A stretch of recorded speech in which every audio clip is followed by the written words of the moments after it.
जी नये पस देखनी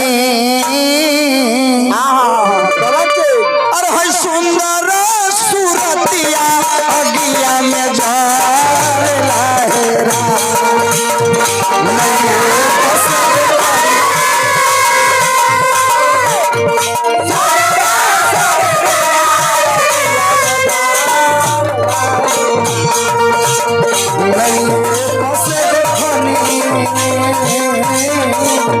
सुंदर सूरतिया अगिया में जाला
हमारा दादाजी के नाम पर संजय यादव जी की तरफ से और हमारा दादाजी के नाम पर हमारे उधर नौजवान भाई पुरस्कार दिए हैं। हार्दिक स्वागत। यही परिचय गीत हो, यही दादाजी के गीत पर हमने जानो कि अरुआ दादाजी के पुत्र के हमें, नाती के हमें, पोता के हमें, हमने के दादाजी के गीत पर निर्गुण पर हमने के भौजाई निर्मला यादव जी के पुरस्कार आयल है हमारा तरफ से मिलल है। हमरा के बार बार हार्दिक अभिनंदन करता। बैठी तू कल मुंह फाड़ ले तो चांद सरवा का देखी तो विश्वनाथ यादव जी त्रिवेणी यादव जी के बड़े सुपुत्र के तरफ से 500 रुपया का पुरस्कार ए परिवार के हार्दिक अभिनंदन। रोवल विश्वनाथ भैया लोरावा गिराई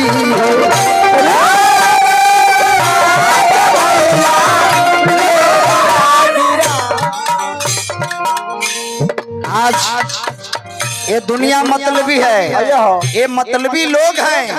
आज दादाजी चले गए, नारी रोई है कब तक, घर मकान तक, हित इष्ट मित्र रोई है कब तक, साथ दिए कब तक, घाट श्मशान तक। जो प्यारा लडला आखी का तारा दुलारा बेटा होता है वो साथ देंगे कब तक, सिर्फ मुंह अग्निदान तक। सही बात। रोवले हो शंभु भैया लोरावा गिराई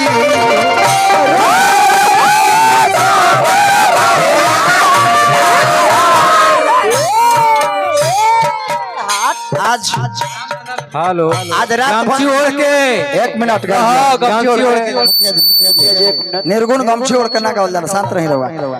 आज 5 गो रहुआ भाई बने, ई रात भर का प्रोग्राम होता तो रहुआ भुलाइल बने। जब अपना बाबूजी के अकेले में याद करब, हां जी फोटो देखब त आंखी से झरझर लोर बहे लागी। रोवेले हो प्रभु भैया लोरावा गिराई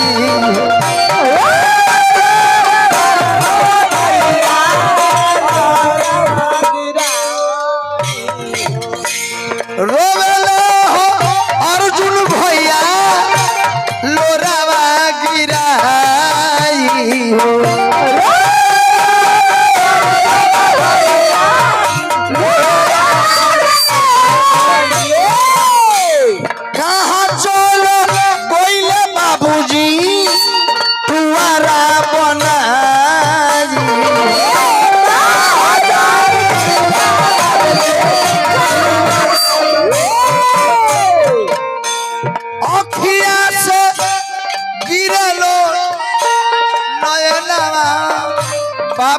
बाबूजी हमर ए सिरदानंद जी ए झर झर अरे की बहेलो धार नयनमा ए ए बाबूजी आ तो नाव के तेल अरे भइले हो सब